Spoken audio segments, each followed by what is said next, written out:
안녕하세요. 책안들입니다. 오늘 제가 들려드릴 작품은 김하경님의 속된 인생입니다. 편안한 시간 되세요. 속된 인생. 나는 잘난 사람들이 싫었다. 돈 많고 학벌 높고 집안 좋고 얼굴까지 잘생긴 사람들을 보면 반발심부터 났다. 비위가 상하고 화가 났다. 왜냐고? 그야 내가 못났으니까. 나는 돈도 없고 학벌도 낮고 집안도 나쁘고 얼굴까지 못생겼으니까. 세상은 잘난 것들만 알아주고 못난 것들은 아예 쳐다보지도 않는다. 이런 세상에서 못난 것들이 살아갈 방법은 두 가지뿐이다. 나 못났다고 고개를 팍 숙이고 살든지 아니면 나 못났다 어쩔래 하고 배짱을 내미는 거다. 물론 나는 후자다. 고개를 숙이기에는 목이 너무 뻣뻣하다. 잘나고 싶어서 미칠 지경인데 아무리 해도 잘날 수가 없으니까 잘난 놈들을 미워하기라도 해야 직성이 풀리는 것이다. 어릴 땐 내가 유난히 반항심이 많아서 그런가 보다 했다. 그러나 사춘기가 지나서도 나는 여전히 남 잘난 꼴을 보면 속이 베베 뒤틀리고 비비 꼬여서 미칠 지경이었다. 그래서 나쁜 피를 물려받은 걸로 알고 핏줄을 원망했다. 물론 언젠가는 착하게 살겠다고 무조건 고개를 숙이던 적도 있었다. 하지만 못난 것이 기까지 죽으니까 사람 꼴이 아니었다.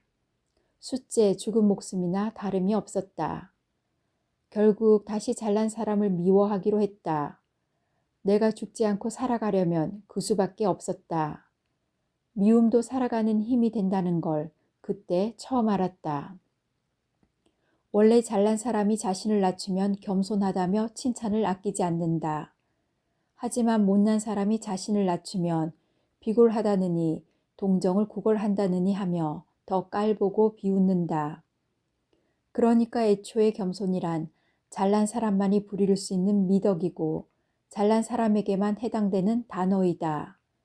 원래 겸손 자체는 남을 높이고 자기를 낮추는 건데 못난 사람은 남을 높일 수는 있어도 자신을 더 낮출 수는 없다. 그러니까 못난 사람은 겸손하고 싶어도 겸손할 수가 없는 것이다. 나는 겸손하고 싶어도 겸손할 수가 없는데 잘난 사람은 겸손하다고 칭찬까지 받으면 도저히 참을 수가 없다. 이건 너무 불공평하다. 그래서 나는 잘난 사람 앞에서 일부러 무례하게 군다. 잘난 사람이 겸손을 떨지 못하게 하기 위해서다. 겸손을 떨 때가 바로 잘난 인간이 가장 잘난 척할 때이기 때문이다. 이제 나를 조금은 이해할 것이다. 물론 이건 다 옛날 얘기다. 한창 객기를 부릴 때의 얘기다. 지금의 나는 그때의 내가 아니다. 벌써 내 나이 40대 후반이다. 세상엔 잘난 사람도 없고 못난 사람도 없다. 그러니 싫으니 좋으니 미우니 고우니 할 까닭도 없다. 사람은 다 그저 자기 꼴리는 대로 사는 것뿐이다. 오늘도 복지회에 출근했다. 말이 좋아 복지회지 까놓고 보면 직업소개소라는 게 딱 맞다. 남자들이 노탈이나 시장통 입구에서 열리는 인력시장에서 하루 일당에 몸을 파는 것처럼 나는 거의 매일 복지에 나가 일일 파출부로 팔리기를 기다린다. 한때는 당고를 잡아서 일을 했지만 요즘은 그때그때 내가 필요할 때만 나간다. 내가 필요한 때 시간을 사용하기 위해서다. 하지만 매일같이 소개를 받아 이 집 저 집 다니는 것도 정말이지 못할 짓이다. 일거리라 해봤자 고작 청소나 빨래지만 집집마다 하늘과 땅만큼 차이가 많다. 꿈자리가 뒤숭숭한 날은 영락없이 재수 없는 집이 걸린다. 신경질적인 안주인을 만나거나 빨래가 산더미같이 쌓여 있거나 하루 종일 청소만 해도 안 끝나기도 한다. 간혹 가다가는 지병 앓는 한자티 치닥거리나 초산한 임산부의 상간에 초주검이 될 때도 있다. 윤순영 씨? 나는 바짝 긴장해서 바라본다. 박총무는 서류에서 눈도 떼지 않고 종이 쪽지 하나만 달랑 건넨다. 그리곤 사무적인 말투로 내뱉는다. 당동 대림아파트 3동 608호요. 여기 약도하고 전화번호. 톡 머릿속에서 신경줄 하나가 끊어지는 소리가 난다. 동시에 심장이 펄떡펄떡 뛰기 시작한다. 나는 충격을 감추려고 애써 입술을 깨물었다. 대답이 없자 박총무가 금태 안경을 치뜨고 이마에 잔뜩 주름을 잡는다.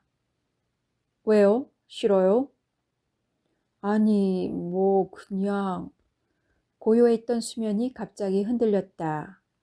기억은 깊이를 알 수 없는 수면 아래로 순식간에 내려갔다. 기억의 수면이 흔들리기 시작했다. 세월의 두터운 먼지와 덮개가 한꺼번에 뿌옇게 일어났다.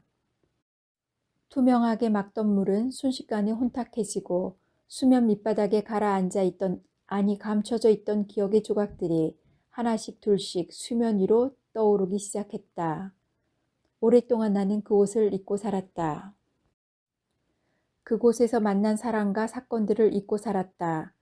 아예 처음부터 없었던 것처럼 새까맣게 잊고 살았다. 그런데 박총무의 한마디에 그만 모든 기억이 한꺼번에 떠오른 것이다. 무섭고 떨렸다. 겁이 더럭 났다. 왜 아줌마들이 다 그 집을 싫어하는지 모르겠네. 그 사모님 전화 목소리를 들으면 똑똑 떨어지는 게 사리가 분명한 분 같은데. 박총무가 볼펜을 딸깍거리며 고개를 갸웃했다. 그 집 사모님이 싫은 게 아니라. 잠깐 말을 끊는 사이에 현실이 끼어들었다. 지금 내가 더운 밥 찬밥 가릴 처진가? 아, 됐어요. 갈게요. 나는 박총무가 내민 종이 쪽지를 낚아채듯 받아들고 벌떡 일어섰다. 작업복이 든 종이 가방을 집어들고 사무실을 나오는데 박총무의 의아한 시선이 내 뒤통수에 와 꽂힌다. 가파른 2층 사무실 계단을 내려오는 두 다리가 순간 휘청거렸다. 어느새 손발도 바들바들 떨고 있었다. 내가 무슨 큰 죄를 졌다고 이렇게 겁을 먹는담? 그게 왜 나 때문인가? 자그마치 20년이란 세월이 흐르지 않았나? 그동안 겪은 풍파는 또 얼마고? 나답지 않아.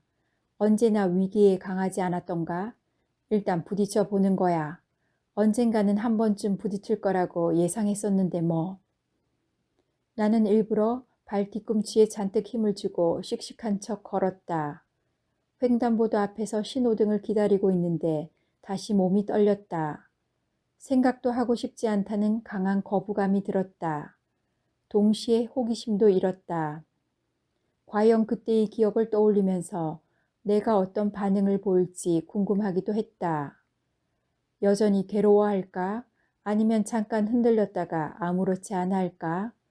어쩌면 내가 살아온 20년이라는 과거와 20년 후의 나의 현재가 어떠냐에 따라서 무심할 수도 있고 아플 수도 있을 것이다.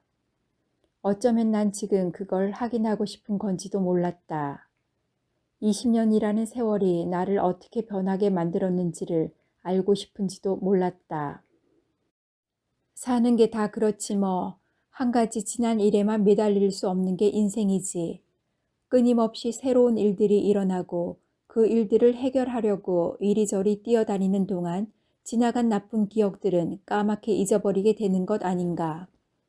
하긴 사람이 살 수도 있는 것도 이런 망각 덕분인지도 모른다. 한 가지에만 매달리거나 한 가지만을 기억하고 산다면 미쳐버리거나 아니면 자살하고 말 테니까. 나는 내가 불안과 두려움을 깨버리기 위해 애쓰고 있다는 것을 깨달았다. 그것은 아직도 내가 그 기억을 잊지 못하고 있다는 증거이기도 했다. 씁쓸한 기분이 들었다. 나도 사람인데 그렇지. 아무리 내가 독한 사람이라 해도 그렇지. 그런 기억을 까맣게 잊을 수는 없을 거야. 아마 누구도 절대로 나처럼 잊지 못했을 거야. 길을 걸으면서도 나는 줄곧 한 가지 생각에 사로잡혔다. 시간이 얼마나 지났는지, 버스 몇 대가 섰다가 갔는지도 모른 채 나는 버스 정류장에 서서 과거의 기억 속으로 자꾸만 거슬러 올라가고 있었다. 문득 낯익은 버스 번호가 다가왔다. 당동행 버스였다. 나는 버스에 올랐다. 돈순영. 한때 사람들은 나를 이렇게 불렀다. 하도 돈돈하며 돈만 밝힌다고 해서 붙여진 별명이었다. 그때만 해도 나는 사람은 단순해야 된다고 믿었다. 아는 게 병이라는 말처럼 이것저것 많이 붙들고 살면 안 된다고 믿었다. 돈이면 돈, 사랑이면 사랑, 명예면 명예, 출세면 출세. 이 중에서 한 가지만 독하게 붙들고 살아야 성공한다고 철석같이 믿었다. 반풍수 집안 망친다고 어줍지 않게 이것저것 붙들다가는 얼치기가 된다. 어중이 떠중이가 될 수밖에 없다. 이것이 내 인생 철학이었다. 부모도 자식도 남편도 가정도 오직 돈만 있으면 다 된다고 믿었던 그때가 좋았다. 다른 건 생각하지 않아도 되니까. 그런데 세상은 그렇게 간단한 게 아니었다. 사람 사는 게 얼마나 복잡한가. 나는 살면서 새록새록 깨달았다.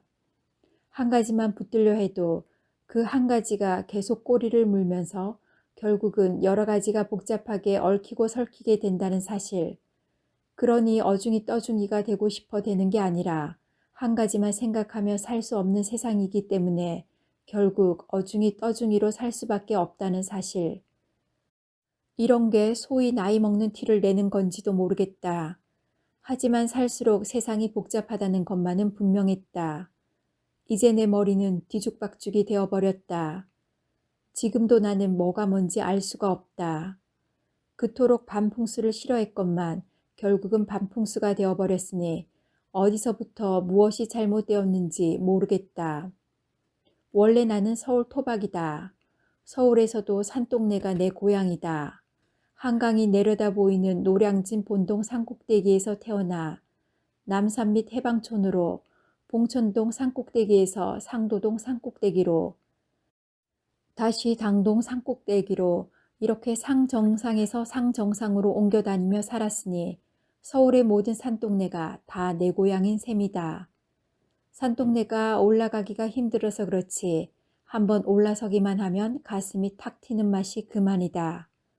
비록 손바닥만한 비닐창이지만 그런 창 너머로 서울 시내의 화려한 야경을 다 내려다보고 있으면 어느 비싼 호텔의 스카이 라운지에서 바라보는 경치만큼이나 기가 막히다. 발밑에 엎드린 도시 전체가 장난감 도시처럼 보인다. 자동차들은 벌레처럼 조물조물 기어다니고 빌딩들은 손가락 하나로도 금방 기우뚱 넘어뜨릴 것 같다. 그런가 하면 살려고 발부둥 치는 인간들은 또 얼마나 한없이 측은해 보이는지 모른다. 이럴 때면 가끔 발 아래 세상을 굽어보는 산신처럼 기분이 우쭐하기도 하다. 산에서 산으로 날아다니는 산신이나 산동네에서 산동네를 전전하는 나나 다를 게 뭐냐고 호기 있게 가슴을 내밀어 본다. 하지만 세상 아래로 내려오면 나는 산신이 아닌 속물 돈순영이 되는 것이다. 아버지는 철도청에서 선로를 수리하는 노동자로 일했다. 시골에서 올라온 어머니가 버스 차장 노릇을 할 때 중매로 만난 두 분이 처음 신혼생활을 시작한 곳이 바로 노량진 산꼭대기였다. 거기서 맏딸이 나와 그 밑으로 줄줄이 두 남동생이 태어났다고 한다. 어릴 때만 해도 우리 집 뒷산에는 어머니가 갈아 넣은 텃밭이 조금 있어서 노란 배추꽃에 나비도 날아다녔고 파, 고추, 상치, 호박, 가지, 깻잎 같은 푸성기는 늘 싱싱한 초록빛을 반짝이곤 했다. 국민학교 1학년에 입학한 지 얼마 안 돼 아버지는 철로에서 일하다가 기차에 치여 한쪽 다리를 잃었다. 아버지는 불구가 된 것을 비관하며 술로 세월을 보냈다.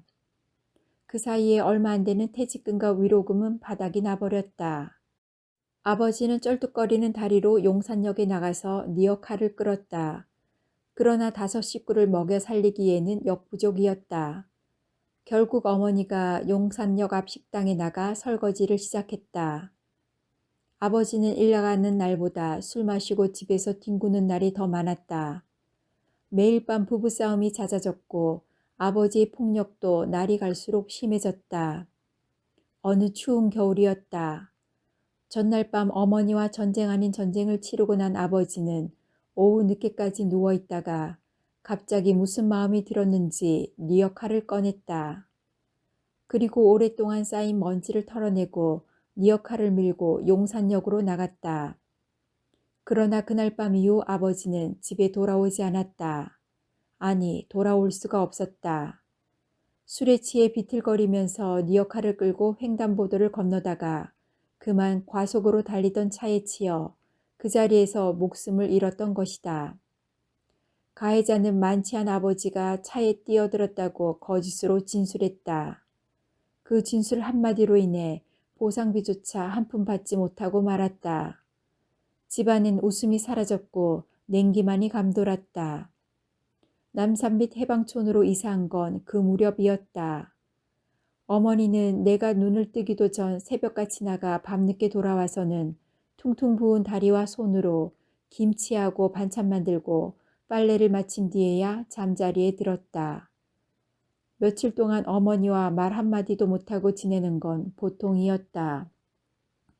나는 국민학교 때부터 줄곧 어머니 대신 집안 살림을 하면서 학교에 다녀야만 했다.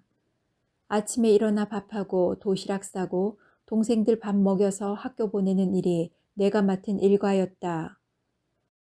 나보다 동생 먼저 챙기다 보니 줄곧 내 별명은 지각대장으로 통했다.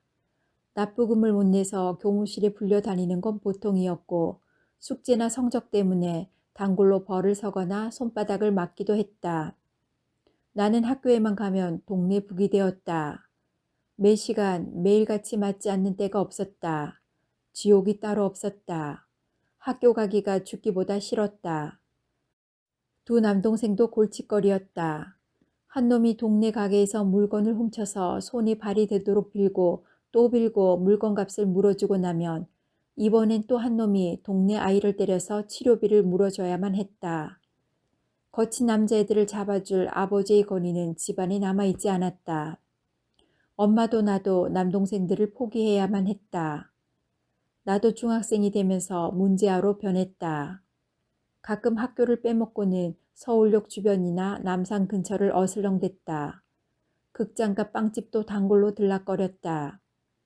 옷이며 운동화 같은 건 돈 주고 사본 적이 없었다. 가끔 공부벌레나 부잣집 학생처럼 보이는 애들에게 시계나 돈을 뺏은 일도 있었다. 그러나 그것도 성에 차지 않았다. 나는 가출을 결심했다. 내 손으로 돈을 벌어 지긋지긋한 가난에서 벗어나고 싶었다. 무엇보다 동생들 뒤치다거리며 구질구질한 집안일에서 해방되고 싶었다. 2명의 친구와 작당하여 경부선 기차에 올랐다. 부산에 도착하자 해방감과 새로운 도시에 대한 호기심이 넘쳤다. 며칠 동안 우리는 집에서 훔쳐온 돈으로 해운대로 태종대로 놀러 다니며 재미있게 지냈다. 그러나 돈이 떨어지자 두 친구는 서울로 올라가자고 떼를 썼다. 나는 집으로 돌아가기 싫었다. 한 식구 입을 덜어주는 것도 어머니를 위한 효도라고 생각했다. 나는 친구들과 헤어져 혼자 부산에 남았다. 처음 취직한 곳은 신발 공장이었다. 그러나 공장은 학교보다 더 끔찍한 지옥이었다. 기숙사는 말뿐이었고 3평 남지산 방에 6, 7명이 주야교대로 잠을 잤다. 숫제 수용소나 다름이 없었다.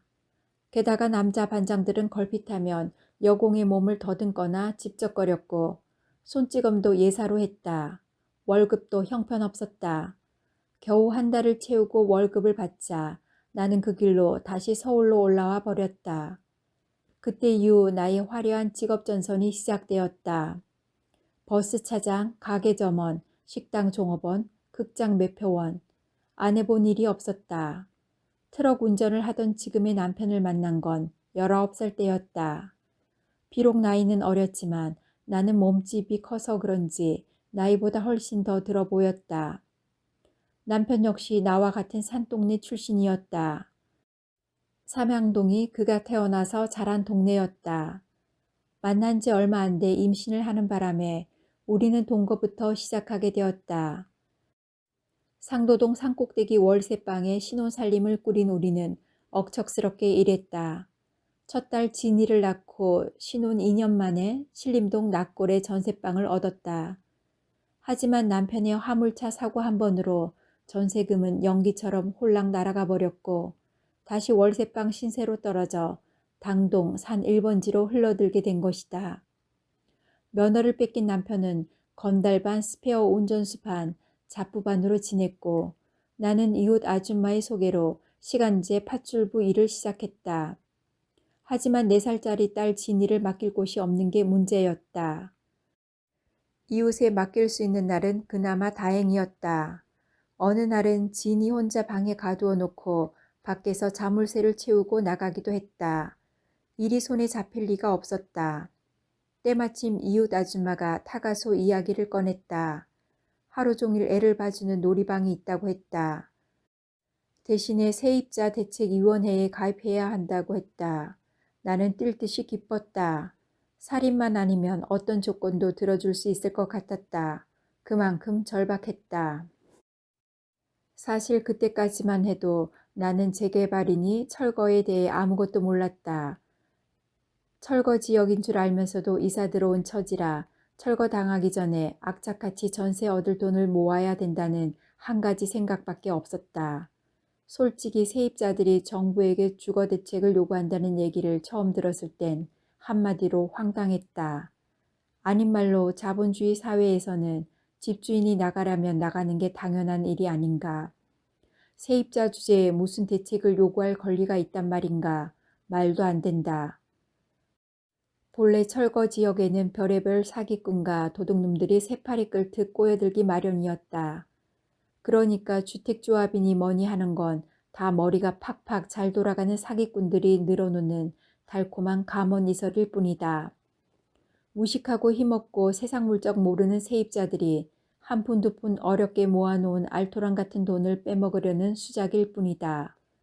물에 빠진 사람 지푸라기라도 잡는다고 철거민들의 절박한 심정을 이용하려는 도둑놈 심보가 아니고 무엇이겠는가.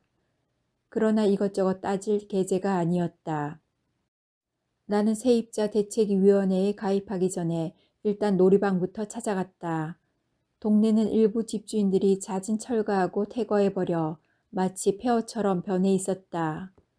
부서진 집터 주변에는 남용 봉지며 식용유와 막걸리 병들이 여기저기 뒹굴었고 쥐들이 찍찍거리며 신나게 놀고 있었다. 놀이방은 멀리서 봐도 한눈에 알 수 있었다. 꾸러기 놀이방이라는 나무 판자로 된 간판과 페인트로 아이들이 좋아하는 벽그림을 울긋불긋하게 그려놓았기 때문이다. 하지만 가까이 가보니 슬레이트 지붕은 폭격이라도 맞은 듯 반이 무너져 있었다. 건드리면 금방이라도 와르르 지붕이 내려앉을 것만 같았다. 놀이방은 그런 폐허 같은 집의 안방을 사용하고 있었다. 벽 여기저기에는 구멍난 블록 시멘트 벽을 시멘트로 메운 흔적이 보였다. 방문을 열자 제일 먼저 바글바글대는 아이들의 눈망울이 눈에 들어왔다. 방은 제법 컸다. 선생님 계시냐고 묻자 꼬마아이 하나가 선생님 하며 이빨 사이로 바람 빠지는 소리를 냈다. 그제서야 고만고만한 아이들 속에 파묻혀 색종이를 오르고 있던 한 여자가 고개를 들었다. 피부는 백인처럼 하얗고 핏빛이 돌 만큼 붉은 입술을 한 여자는 어린아이처럼 보송보송한 앳된 얼굴에 쌍꺼풀 진 동그란 눈을 들어 나를 바라보았다. 높지도 낮지도 않은 목소리에는 차분하고도 이지적인 억양이 담겨 있었다. 얼굴과 목소리가 합쳐지자 많이 배우고 곱게 자란 완벽한 모범생의 전형이 눈앞에 드러났다. 그 순간 그 여자의 눈에 비쳤을 내 인상이 그려졌다. 시커먼 피부에 가늘게 째진 눈과 납작한 코, 그리고 유난히 큰 젖가슴과 엉덩이를 한 코끼리 같은 큰 몸집, 그리고 남자처럼 굵고 큰 목소리. 그 순간 나는 본능적으로 털을 세우고 공격의 자세를 취했다. 잘난 여자에 대한 강한 반발심과 질투가 샘솟듯 솟았다. 내가 그토록 되고 싶은 여자, 그러나 나는 결코 될 수 없는 그런 여자, 그 여자가 바로 임보배였다. 대림아파트 앞입니다. 하얀 콘크리트 벽이 눈앞으로 바짝 다가왔다. 잠깐이지만 머리가 어찌랬다. 사슴 같은 눈망울에 공포와 분노와 슬픔을 가득 담은 채 끌려가던 임보배의 얼굴, 그 얼굴보다 더 참을 수 없었던 건 그 순간 내가 고개를 돌리고 말았다는 사실이다. 어떻게 내가 그럴 수 있었을까? 그때를 떠올릴 때마다 나는 도리질을 하며 주문처럼 연신 혼자 중얼거리곤 했다. 나는 아무것도 모른다. 20년이 지난 지금 똑같이 그 자리에 서서 나는 또다시 똑같은 그 말을 중얼거리고 있었다. 나는 아무것도 모른다. 그리곤 연신 도리질을 하고 있는 내 자신을 발견했다. 마치 20년 전의 그때처럼 나는 똑같은 말과 행동을 되풀이 반복하고 있었다. 나는 아파트 단지로 들어섰다. 박총무가 일러준 동호수를 확인하고 현관벨을 누를 때까지도 나는 거의 체면에 걸린 사람처럼 아무 의식이 없이 도리질을 하며 똑같은 말만 중얼거렸다. 나는 아무것도 모른다. 현관문이 열리면서 한 여자가 불쑥 눈앞에 나타났다. 그때서야 나는 긴 체면에서 화들짝 깨어났다. 안 오는 줄 알고 지금 막 나가려던 참이었어요. 여자는 내가 30분이나 늦었다는 것을 일깨워 주려는 듯 일부러 손목시계를 들여다보았다. 미안합니다. 길이 막혀서. 아래 위를 훑어보는 주인 여자는 뻔한 거짓말이라는 듯 의심의 눈꼬리가 길게 달려 있었다. 나는 그러거나 말거나 무시하고 화장실로 들어가 작업복부터 갈아입었다. 주인 여자는 집안 곳곳을 안내하며 딱딱 부러지는 말투로 일을 지시했다. 정이 뚝뚝 떨어지는 말투였다. 그리고는 빨리 나가야 한다는 조금 아까까지 태도와는 반대로 잔소리를 늘어놓으며 일장 연설을 시작했다. 일이 빨리 끝나도 시간은 채우고 가셔야 돼요. 대충대충 시간만 때우고 가려는 아줌마들이 난 정말 싫더라. 외국에서 오래 살아서 그런지 난 한국식 사고방식이 영 적응이 안 돼요. 대충대충 해도 그냥 넘어가고 아무 말 안 하면 인간적 정이 많다고 생각하는 그런 게 정말 문제라고요. 일은 일이고 정은 정 아니에요? 아줌마와 나와의 관계는 사용자와 고용자의 계약 관계지 인간적 정을 나누는 관계가 아니란 말이에요. 외국에서는요, 파출부들이 얼마나 직업정신이 철저하다고요. 지킬 건 지키고 받을 건 받고. 헌데 우리 아줌마들은 전혀 아니에요. 자존심이 있나 그렇다고 직업정신이 있나. 외국 사람들은요, 돈을 더 주면 화를 내요. 자존심이 상한다 이거죠. 그 대신 자기가 일한 대가는 당당하고 확실하게 받죠. 얼마나 좋습니까?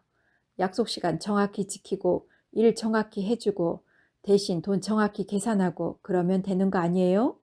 하긴 자기 집만 더 잘 봐달라고 돈을 더 많이 주는 사람들이 있는데 이런 사용자들이 더 나쁘죠. 한 사람이 그렇게 돈을 더 주면 다른 사람도 할 수 없이 돈을 더 줘야 하잖아요. 이런 사람 때문에 우리나라는 될 일도 안 된다니까요. 누가 빨리 가겠다고 했나, 돈을 더 달라고 했나. 주인 여자는 자기가 파출부 다루는 데는 빠삭하다는 걸 과시하듯 의기 지름부터 해댔다. 말이야 바른 말이지 틀린 말은 하나도 없었다. 그렇지만 나 역시 팥줄부로 잔뼈가 굵은 몸이었다. 말과 행동이 따로따로 노는 사람이 바로 저런 위인이란 것쯤은 훤히 알았다.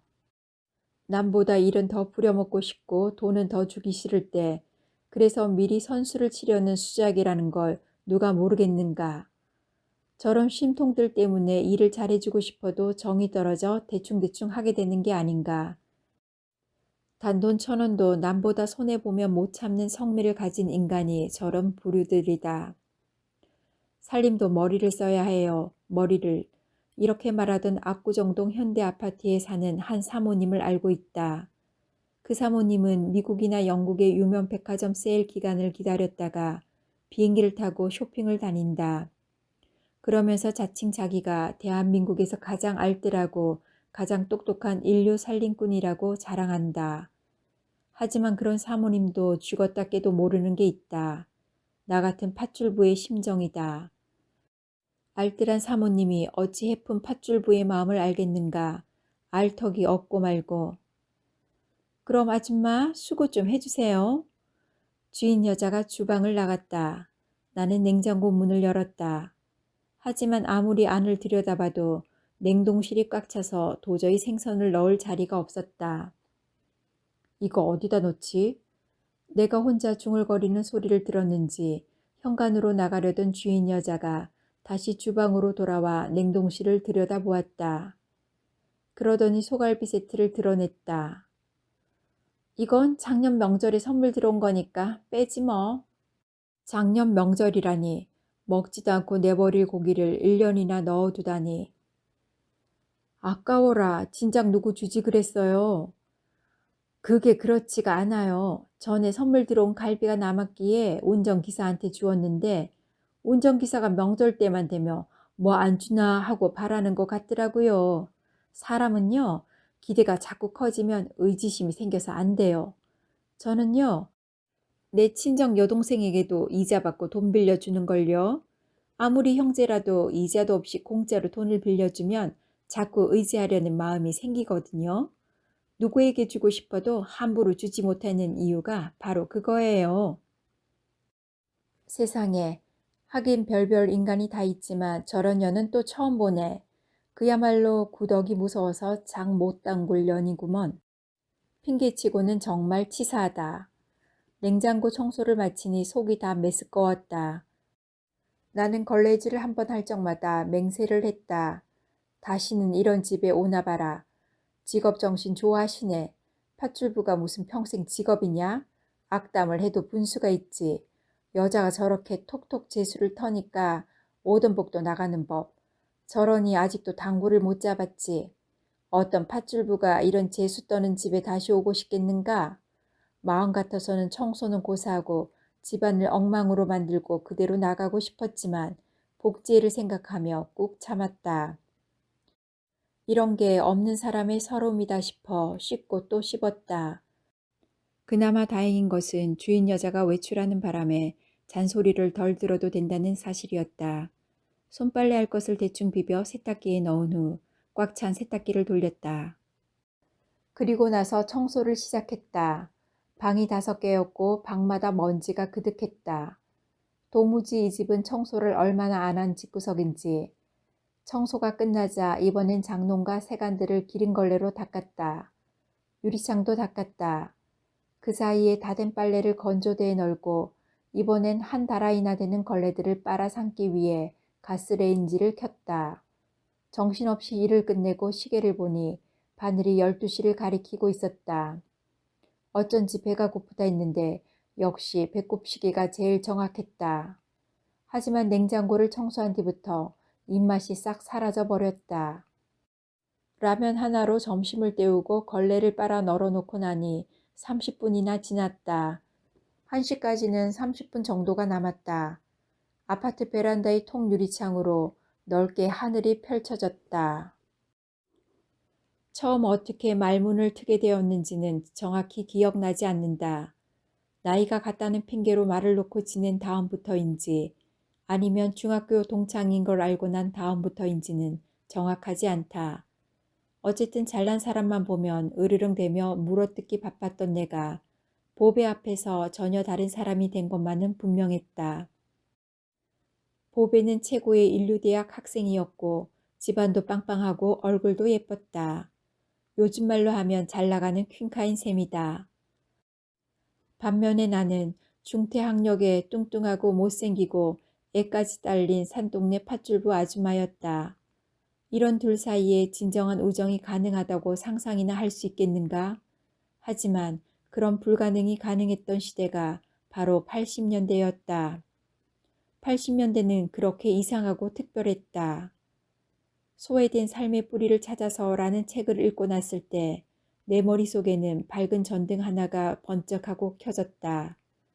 내가 왜 잘난 사람만 보면 화부터 나고 반항심이 솟구치는지 그 까닭을 어렴풋이 깨닫게 되었다. 그렇다. 나는 내 성질이 못돼서 늘 세상을 향해 툴툴거린다고 생각해왔다. 그러나 그 책을 읽고 난 다음부터는 생각이 바뀌었다. 내 성질이 잘못된 게 아니라 세상이 잘못되었음을 알았다.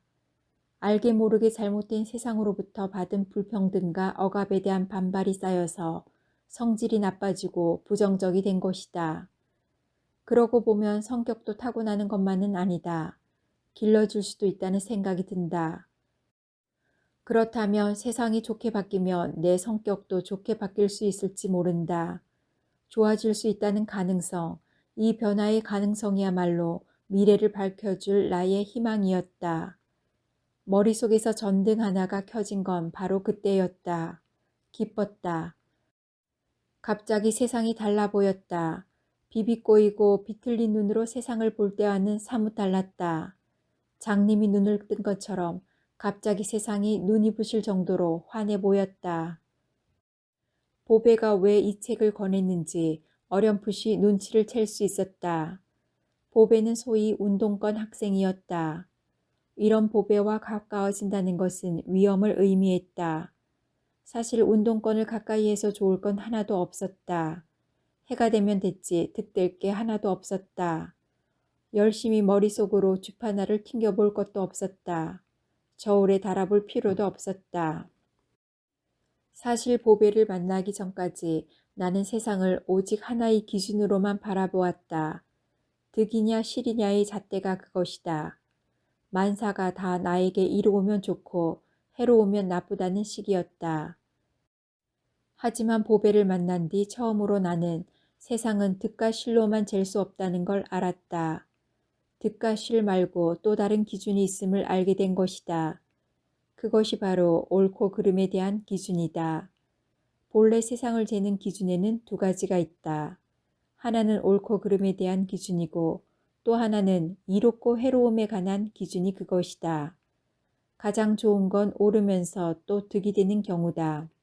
그 다음은 옳지만 해가 되는 경우고 그 다음은 옳지 않지만 득이 되는 경우다. 마지막으로 가장 나쁜 건 옳지도 않으면서 해가 되는 경우다. 보배를 만난 것은 두 번째 좋은 경우였다. 옳지만 해가 되는 경우가 그것이다. 운동권이 하는 말과 행동이 옳다는 건 천하가 다 안다. 문제는 그 옳은 말과 행동을 따르면 막대한 손해를 본다는 사실이다. 운동권이 되면 퇴학을 당하거나 직장에서 쫓겨나거나 감옥에 갈 수도 있다. 고문당해 불구가 되거나 잘못하다간 죽을 수도 있다. 심지어 운동권 한 사람 때문에 집안 전체가 패가망신할 수도 있다. 하지만 내가 손해볼 게 뭐란 말인가. 학생도 아니고 번듯한 직장을 가진 것도 아니다. 패가망신할 만한 빵빵한 집안도 아니다. 매 맞고 고문당하는 거야 나도 겁난다. 하지만 옳은 일 때문에 맞는다면 아픈 것도 조금은 참을 수 있을 것 같았다. 하도 많이 맞고 자라서 맷집 하나만은 끝내주니까 말이다. 물론 득을 볼 수 있다면야 금상첨화이겠지만 손해를 본다 해도 상관없었다. 옳은 일을 한 것으로 보람과 만족을 느낄 수 있다면 그것으로 충분했다. 그러니 나로선 주저할 게 하나도 없었다. 언제 한 번이라도 세상이 나를 인정해 준 적이 있는가? 부모, 형제, 선생님조차 한 번도 나를 인정하고 받아준 적이 없었다. 그런 나에게 보배는 처음으로 내가 누구인지를 가르쳐 주었다. 나도 얼마든지 이 세상에 쓸모 있는 인간이 될 수 있다며 용기를 북돋워 주었다. 희망과 꿈을 깨우쳐 주었다. 어느 날 놀이방에서 보배가 아이들에게 들려준 이야기가 생각난다. 어쩌면 보배가 나 들으라고 일부러 해준 이야기일지도 모른다. 나는 그렇게 기억하고 있다. 오늘은 닭이 된 독수리 이야기를 할게요. 옛날 한 옛날에 어떤 사람이 독수리 알을 발견하고 그걸 자기 집 뒤뜰에 있는 닭장 안에 갖다 놓았대요. 독수리 새끼는 다른 병아리들과 함께 알을 까고 나와 함께 자랐어요. 독수리는 내내 닭이 하는 짓을 똑같이 따라하면서 일생 동안 스스로를 닭이라고만 여겼답니다. 그래서 땅바닥을 긁어 벌레를 잡아먹고 꼬꼬대 꼬끼요 소리를 내며 날개를 푸드득거려 공중으로 두어 자씩만 날곤 했어요. 어느덧 세월이 흘러 독수리는 나이를 먹고 점점 늙게 되었어요. 그러던 어느 날 무심코 하늘을 올려다보았어요. 그런데 멀리 구름 한 점 없는 하늘에 큼직한 새가 떠돌고 있는 게 아니겠어요? 튼튼한 금빛 날개를 좀처럼 퍼덕이는 일조차 없이 그 새는 세찬 바람결 속에서 우아하고도 위풍당당하게 날고 있었어요. 늙은 독수리는 존경심과 두려움에 차서 한시도 눈을 떼지 못했죠. 그리고 이웃 닭에게 물었어요. 저분은 누구시냐고. 그러자 이웃 닭이 대답했어요. 저분은 새들의 왕인 독수리님이라고 해. 너나 나는 저분과는 달라. 그러니까 너도 딴 생각일랑은 말어. 그 말을 들은 독수리는 아예 딴 생각일랑은 하지 않고 끝까지 자기는 닭이라고만 여기다가 죽었답니다. 그날 밤 나 자신에게 다짐했다. 난 산동네 사람으로 태어난 게 아니다. 세상이 나를 산동네 여자로 만든 것뿐이다. 그러니까 나는 산동네 여자가 아닌 것이다. 앞으로 나는 모든 사람이 평등한 세상을 만드는 사람이 될 것이다. 그런 세상을 만들 것이다. 사랑하는 사람에게 칭찬받고 사랑받는 장면을 상상하면서 이런 어린이 같은 다짐을 하고 있었던 나는 그때 행복했었다. 새로운 애인에게 빠지듯 나는 정신없이 보배에게 빠져들었다. 보배가 바라보는 하늘을 나도 함께 바라보았고 보배가 딛는 땅을 나도 나란히 걸어 나갔다. 몸집은 나보다 훨씬 작고 허약해 보였지만 보배는 나보다 훨씬 더 거대하고 강해 보였다. 그런 보배가 언제든 내 편이 되어 떡 버텨줄 거라는 든든한 믿음이 항상 있었다. 무서운 게 없었다. 겁이 없어졌다. 자신감이 넘쳤다. 무모할 정도의 용기가 샘솟았다. 남편과 싸울 때도 전처럼 당하지만 않았다. 남편이 소리만 버럭 질러도 경기하듯 깜짝깜짝 놀라던 나는 어디론가 사라지고 마주 눈을 부릅뜨고 대거리를 하거나 남편이 손찌검을 하려고 하면 달려들어 손톱으로 긁고 이빨로 물어버리기도 했다. 나도 깜짝 놀랄 정도로 변한 것이다. 세입자 대책위원회 활동을 한 지 몇 개월이 지나지 않아 나는 총무로 선출되었다. 그때부터 나는 아줌마들을 이끌고 동해로 구청으로 몰려다녔다. 전경들도 겁나지 않았다. 동장이나 구청장이나 경찰서장이 아무리 도끼 눈을 부릅떠도 하나도 무섭지 않았다. 나중에는 보배와 함께 부천서 성고문 규탄대회, 박종철 고문치사 규탄대회에도 나갔다. 새로운 노래들을 배웠고 구호도 함께 외쳤다. 어느 때는 밤이실을 마시며 이웃 산동네 골목을 누비며 유인물을 뿌린 적도 있었다. 두툼한 잠바 안쪽이나 허리춤에 유인물 뭉치를 숨겨갖고 태연하게 걷다가 인적이 없는 틈을 이용해 대문이나 방문 안으로 던지거나 슬쩍 밀어놓곤 했다. 처음엔 심장이 터질 듯 두근거렸으나 몇 번 요령이 생기니까 대수롭지 않게 여기게 되었다. 유인물을 다 뿌리고 나서 따끈한 오뎅 국물로 얼음처럼 차가운 새벽 공기를 녹이고 돌아오면 피곤한 줄도 몰랐다. 잠자는 시간을 제외한 나머지 시간은 모두 보배와 함께 지냈다고 해도 과언이 아니었다. 남편과도 그렇게 오랫동안 많은 시간을 이야기해 본 적이 없다. 매일같이 몇 시간씩 붙어 다니는데도 이야기는 끝이 없이 이어졌고 쉴 새 없이 웃고 또 웃었다. 6월 항쟁이 일어난 한 달 동안은 매일같이 함께 뛰어다녔다. 두 손을 꼭 잡고 남대문 시장 골목길을 누볐고 매캐한 체류탄 냄새 속에서 서로 눈가에 치약을 발라주고 눈물과 코를 닦아주고 등을 두드려주며 구토를 도와주었다. 세운상가 앞에서 보배가 잡혀갈 뻔했을 때는 내가 정경의 팔뚝을 물어뜯어 보배를 구사일생으로 빼내기도 했다. 보배도 눈에 띄게 변했다. 어디서 그런 용기가 나는지 전혀 딴 사람으로 변해갔다. 내가 정경에게 붙잡혀 유인물을 빼앗기고 정경차에 실려갔을 때였다. 보배는 진이를 들쳐업고 어느 시청 앞 건물 안으로 숨어 들어갔다. 경비원이 소리를 지르며 따라오는데도 숨도 안 쉬고 7층까지 단숨에 뛰어 올라갔다. 계단 창 밑을 내려다 보니까 시위대도 정경도 개미만해 보였다. 내가 잡혀간 정경차도 보였다. 그 순간 독이 올랐다고 했다. 그래서 유인물을 꺼내 창밖으로 미친 듯이 팍팍 뿌렸다. 시청 앞 건물의 한 창가에서 눈처럼 하얀 유인물이 공중에서 뿌려졌을 때는 모두가 혀를 내두르며 감탄했다. 전경차 유리창을 통해서 그 장면을 바라보면서 나는 실성한 사람처럼 웃다가 울다가를 반복했다. 보배는 나를 통해서, 나는 보배를 통해서 우리는 하나씩 허물을 벗고 새롭게 거듭났다. 키 작고 호리호리한 보배와 키 크고 몸집이 거대한 내가 함께 다니는 걸 본 사람들은 매미와 코끼리라고 놀렸다. 추석날은 풍물패도 부르고 연극패도 불러서 동네 잔치를 한바탕 떠들썩하게 벌였다. 처음이자 마지막 잔치인 셈이다. 며칠 뒤 철거 깡패들이 새카맣게 몰려왔다. 나는 운동화를 신고 장갑과 마스크까지 착용한 채 완전 무장한 차림으로 집을 나섰다. 놀이방에 진이를 맡기고 집회장으로 향하는데 보배가 걱정스러운 눈빛으로 나를 불러 세우더니 위험하니 조심하라고 몇 번이나 당부하는 것이었다. 사랑하는 친구의 배웅을 받으며 돌아서는데 기분이 너무나 좋았다. 나는 마치 소풍이라도 가는 어린애처럼 기분이 붕 떠서 사람들을 향해 마구 소리치고 싶었다. 나를 진심으로 사랑해주는 사람이 하나 있다는 것만으로도 지옥 같은 세상이 순식간에 천국 같은 세상으로 변할 수 있다는 사실이 놀라웠다. 보배가 내 편이 되어주는 한 어떤 아픔과 불행이 닥쳐도 이겨낼 자신이 있었다. 보배가 지켜보는 앞에서라면 전혀 다른 사람이 될 수도 있었다.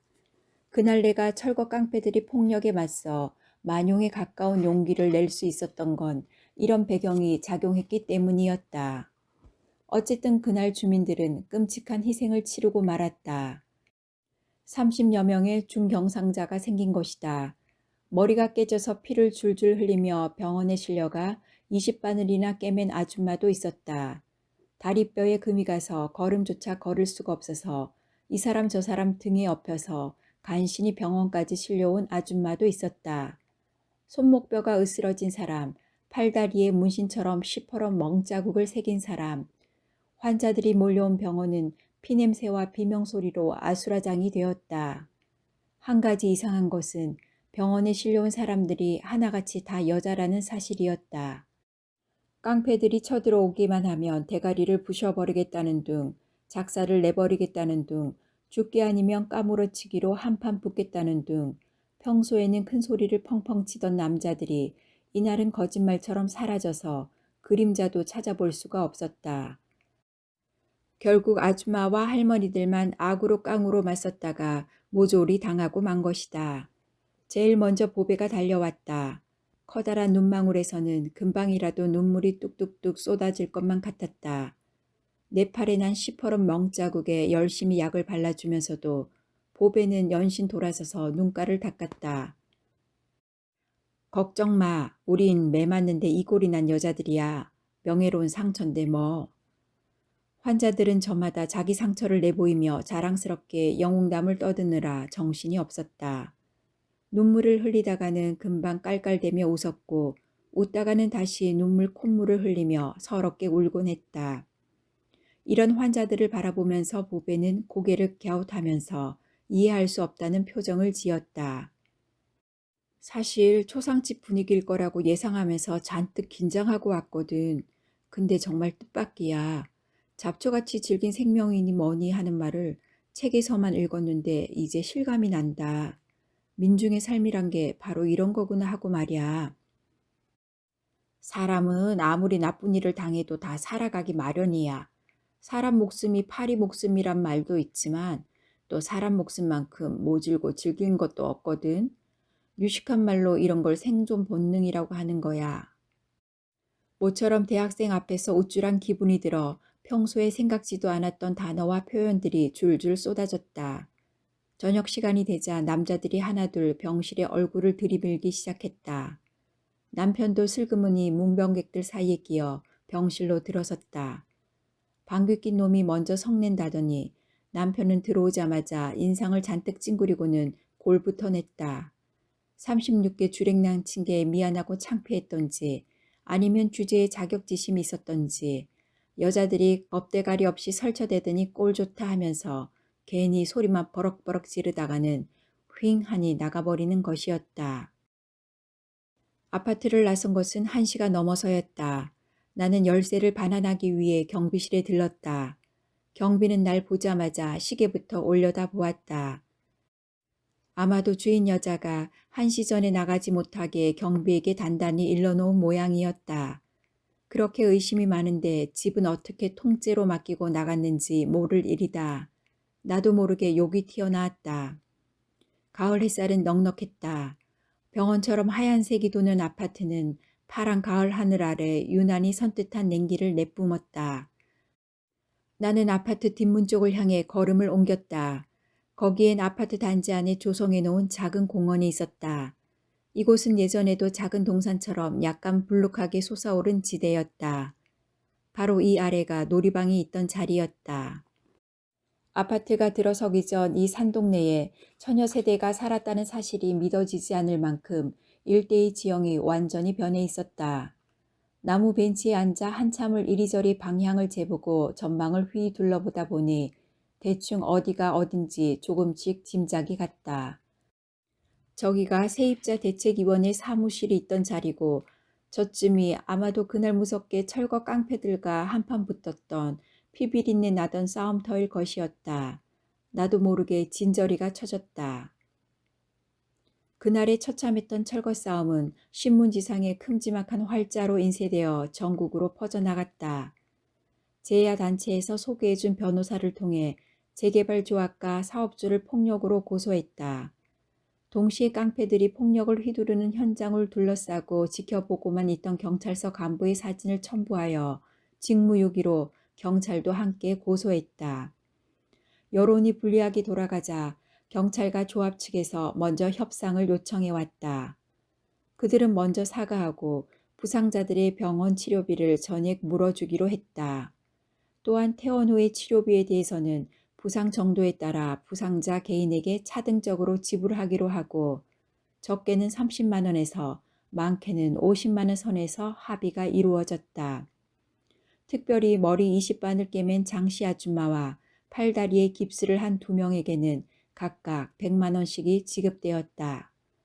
싸울 때는 옳은 일을 한다는 한 가지 생각밖에 없었건만 막상 부상자 문제를 놓고 밀고 당기다 보니 결과적으로는 모든 것이 돈으로 귀결될 수밖에 없었다. 어쩔 수 없지만 또한 씁쓸하기도 한 현실이었다. 쇠파이프에 손등이 찍히고 팔과 다리에 심하게 멍이 든 나는 걸음도 제대로 걷지 못해 겨우 화장실에나 다녀올 정도였고 밥을 먹을 때도 숟가락을 제대로 들 수가 없어서 옆에서 도와주어야만 했다. 꼼짝없이 2주일을 병원에 누워 있어야만 했다. 퇴원을 앞두고 조합 측에서 사람이 찾아와 50만 원을 손에 쥐고 갔다. 그 손을 물끄러미 내려다보는데 나도 모르게 눈물이 돈다발 위로 뚝뚝 떨어졌다. 이 돈 받으려고 머리가 터지고 팔다리가 부러지면서 싸웠단 말인가. 차라리 그동안 일을 나갔으면 그보다 더 많이 벌었을 텐데 허망했다. 누구를 원망할 것인가. 서름이 복받쳐 숨을 제대로 쉴 수조차 없었다. 나는 태어나자마자 집에도 들리지 않고 먼저 세대의 사무실부터 찾았다. 병원에 누워있는 사이에 세대의 임원들이 재개발조합 측과 만나 철거 보상책을 논의했다는 소문이 파다하게 들렸다. 법적 이사 비용을 제외하고 각 가구당 일률적으로 보상비 300만 원을 준다는 등 24평 아파트 방 한 칸 입주권 딱지를 준다는 등 2가지 중 1가지를 택하라고 했다는 등 발 없는 말은 천리를 돌아 점점 더 증폭되었다. 그러나 내가 아는 한 그때까지 실제로 세입자들이 받을 수 있는 건 법적으로 공식 확인된 보상책이 다였다. 이사비용 명목으로 책정된 가구당 50만 원에서 7, 80만 원이 전부였던 것이다. 그동안 재개발조합이나 사업자 측에서는 한 번도 세대 위에 공식적으로 어떤 보상책도 제안한 적이 없었다. 그런데 철거 싸움 이후에 부상자에 대한 보상비가 나오면서부터 사람들은 당근과 채찍이라는 말을 입에 달고 다니면서 마치 자기들이 두 눈으로 직접 보고 두 귀로 들은 것처럼 정확한 액수까지 들먹이는 것이었다. 나는 위원장과 부위원장에게 단도직입적으로 소문의 진상에 대해 물어보았다. 그런데 대답이 뜻밖이었다. 남편에게 물어보라는 게 아닌가. 총무인 나를 대신해서 남편이 협상 자리를 마련하겠다면서 재개발 조합 측과 사업자 측을 뻔질나게 만나고 다녔다는 것이다. 그러니 자세한 내용은 남편이 더 잘할 거라며 집에 가보라고 문을 향해 턱짓을 했다. 어쩐지 분위기가 묘했다. 뭔가 심상치가 않았다. 집에 돌아오자마자 나는 남편에게 따지고 들었다. 남편은 뭐가 좋은지 연신 실실 웃었다. 보상비 받느니 딱지를 받는 게 더 유리하다며 입이 귀에 걸려 있었다. 보상비는 300만 원밖에 안 되지만 딱지는 팔면 그보다 훨씬 더 많은 돈을 받을 수 있다는 것이었다. 소위 딱지 한 장 가격이 자그만치 500만 원에서 700만 원까지 올랐다고 했다. 아파트 한 가구 입주권 프리미엄이 2천만 원에서 3천만 원까지 치솟았고 그것도 없어서 못 산다는 것이다.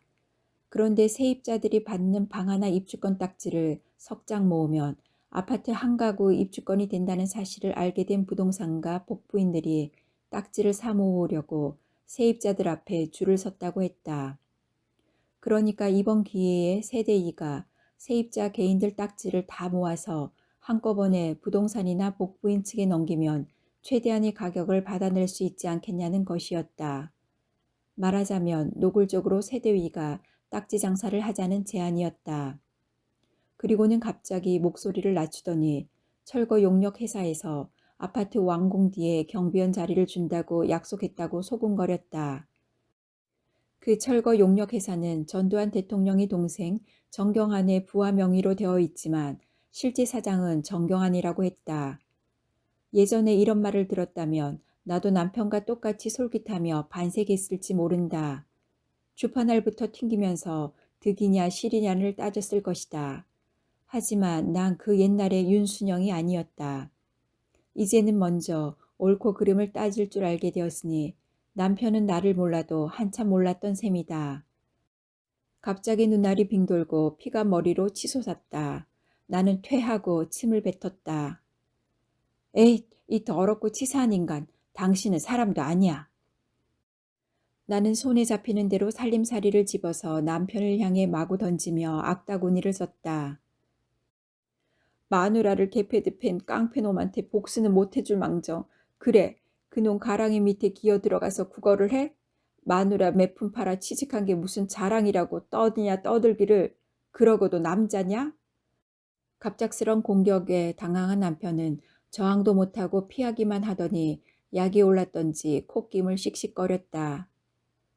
이 빨갱이 년이 환장을 했나? 순간 난 멈칫했다. 말귀를 알아듣지 못하는 사람처럼 남편을 빤히 바라보기만 했다. 무슨 소린지 알 수가 없었다. 너무 허무맹랑해서 마치 남 이야기를 듣는 것 같았다. 뭐? 빨갱이? 그래, 관악서 정 형사가 그러더라. 너 보고 빨갱이래.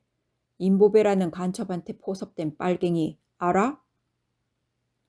왜 하필 빨갱이야? 파랭이도 있고 노랭이도 있는데. 피식 웃음이 났다. 웃어? 이게 미쳤나? 정신 차려. 너 혼자 콩밥 먹는 걸로 끝나는 게 아니야. 온 집안이 풍비박산이 나는 거야. 보상비고 뭐고 식구들 모두 쪽박을 차는 거란 말이야. 알아? 빨갱이란 말에 겁을 먹을 윤순영이 아니다. 그런 소리 하도 많이 들어서 아무렇지도 않았다. 아니, 이미 수없이 각오하고 또 각오하고 남은 터였다. 넌 이제부터 집에 있어. 몸이 아파서 쉰다고 해. 대신 내가 다 마무리 지어 놓을 테니까. 사무실에 나가기만 해봐라. 다리 몽댕이를 분질러 놓을 테니깐. 갑자기 사지의 힘이 쭉 빠져버렸다. 나는 허물어지듯 맥없이 바닥에 주저앉았다. 빨갱이가 무서워서가 아니었다. 아내가 총무라는 걸 이용해서 남편이 마치 자기가 총무라도 된 듯 날뛰며 혼자 설쳐대는 것이 문제였다. 그러다 남편이 무슨 사기를 치고 다닐지 알 수가 없었다. 그렇다고 남편을 집안에 가다 놓을 수도 없고 일일이 쫓아다니며 감시를 할 수도 없었다. 오이밭에선 신발끈도 고쳐 매지 말란 옛말처럼 난 총무가 된 뒤로는 오해받을 짓을 하지 않기 위해 특별히 말조심 몸조심을 하며 나름대로 무진애를 써왔다. 하지만 나 혼자 결백하면 무슨 소용인가. 남편이 저 모양인데. 남편과 나는 다르다고 항변한들 누가 믿을 것인가. 남편과 헤어지지 않는 이상 어차피 부부는 하나로 취급될 수밖에 없었다.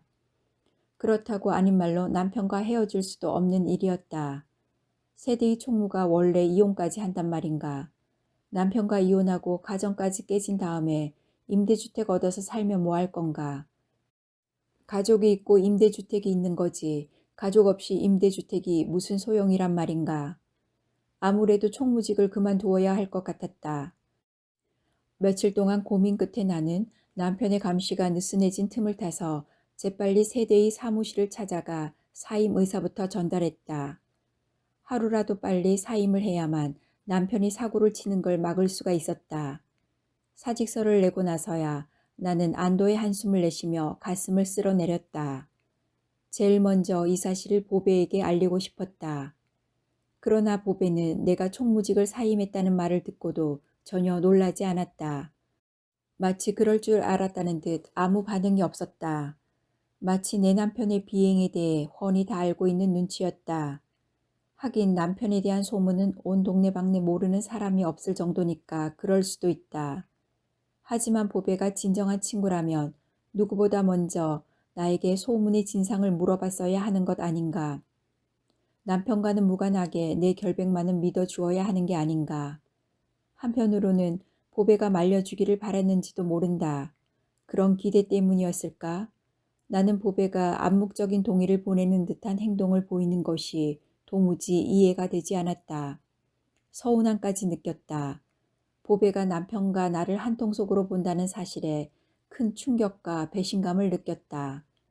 심지어 보배는 세대이에 대한 강한 불신을 드러내며 나를 세대위와 한통속으로 몰아붙이기까지 했다. 노태우 선거대책본부로부터 세대위에 보내온 성금봉투 이야기를 꺼내는 보배의 입가에 언뜻 야릇한 냉소가 스쳐 지났다. 선거 유세장에서 유인물을 나눠줄 때 누군가 성금 모금함에 넣었던 돈봉투인데 그날 저녁 뜯어보니 보낸 사람이 노태우라고 적혀 있어서 갑론을박 끝에 반환하기로 결정했다. 주민총회를 열어서 주민들 의견을 물어보자는 의견도 있었지만 돈 준 사실을 알면 오히려 노태우를 찍는 사람이 생길 수도 있다고 했다. 그래서 일단 선거 끝날 때까지는 이 사실에 대해 아예 입을 다물기로 했던 것이다. 그런데 누군가가 이 사실을 퍼뜨린 모양이었다. 누가 퍼뜨렸나 보다도 나는 보배가 이 봉투건을 알고 있다는 사실이 더 충격적이었다. 내가 입원해 있는 사이에 동네 분위기가 달라진 게 확실했다. 문제는 그 변화의 가운데 보배가 있을 줄 미처 짐작하지 못했다는 사실이었다. 그때부터가 아니었을까. 보배와의 사이에 서늘한 바람이 불기 시작한 것이. 어쩌다 단둘이 만나서 이야기를 나누다 보면 대화는 계속 어긋나고 삐걱거렸다. 중간중간 찾아오는 침묵의 시간이 길어질수록 나는 점점 더 그 시간을 참을 수 없게 되었다. 우정은 모래알을 씹는 것처럼 서걱거렸다. 대통령 선거가 코앞으로 다가오면서 유세전이 치열했다. 하지만 노태우의 승리가 점쳐지는 가운데 선거 이후의 탄압에 대비한 방안이 논의되었다. 88 올림픽은 빈민들에게는 가장 큰 위험이었다. 올림픽에 대한 전 국민의 지지를 등에 업은 정부가 이를 구실로 철거를 강행할 절호의 기회였기 때문이다. 하지만 당동 산일번지를 어떻게 정리할 것인가를 놓고 보배와 나는 의견이 엇갈렸다. 대통령 선거가 유리한 기회라는 점에서는 일치했으나 보배는 이 기회를 이용해 임대주택이 정당성을 주장하며 끝까지 밀어붙여야 한다고 주장했고 반면에 나는 이 기회를 이용해서 협상을 유리하게 이끌어 보상비를 한 푼이라도 더 많이 받아내자고 주장했다. 우리 둘의 주장은 첨예하게 부딪혔다. 선거만 끝나면 그땐 협상이고 뭐고 국물도 없어. 대들어봤자 실컷 매나 맞고 쫓겨나거나 아니면 콩밥 먹고 나올 텐데. 그럼 그 다음에는 우린 어쩔 거지? 주민들이 다 뿔뿔이 흩어진 다음에도 혼자 남아서 임대주택 달라고 떠들 거야? 주민들이 남아야 임대주택이든 뭐든 싸울 거 아니야. 죽을 때까지 남아있으라고 할 거야? 어쨌든 나중엔 결국 보상비 받고 나갈 거 아니야? 그러니까 어차피 협상할 거면 지금 해야 된다고. 빨리 결정해야 돼. 다른 지역보다 월등히 많은 보상비를 받아내는 것도 우리가 쌓은 성과 아니야? 지금이 가장 힘든 마지막 고비란 거 알아. 가장 많이 흔들리고 혼란스럽기도 할 거야. 그래서 이럴 때일수록 원칙이 중요해. 원칙을 밀고 나가야 돼. 지금 아니면 언제 임대주택을 밀고 나갈 거야? 임대주택 말고는 어떤 타협도 받아들이면 안 된다는 걸 분명히 해야 한다고. 재개발조합 측과 사업자 측이 꾸미는 음모를 낱낱이 폭로해서 더 이상 현혹당하지 않게 해야 된다고. 임대주택은 언젠가는 이루어질 수 있는 꿈이긴 하지만 지금 당장 눈앞에 보이는 현실은 아니었다. 나는 꿈과 현실 사이에 분명히 선을 그었다. 꿈은 아직도 요원하고 불가능해 보였다. 온몸이 피투성이가 되도록 두들겨 맞았는데도 꿈은 가까워지기는커녕 더 멀게만 느껴졌다.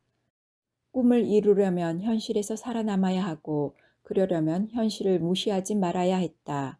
현실을 무시하고는 꿈을 좇을 수 없었다.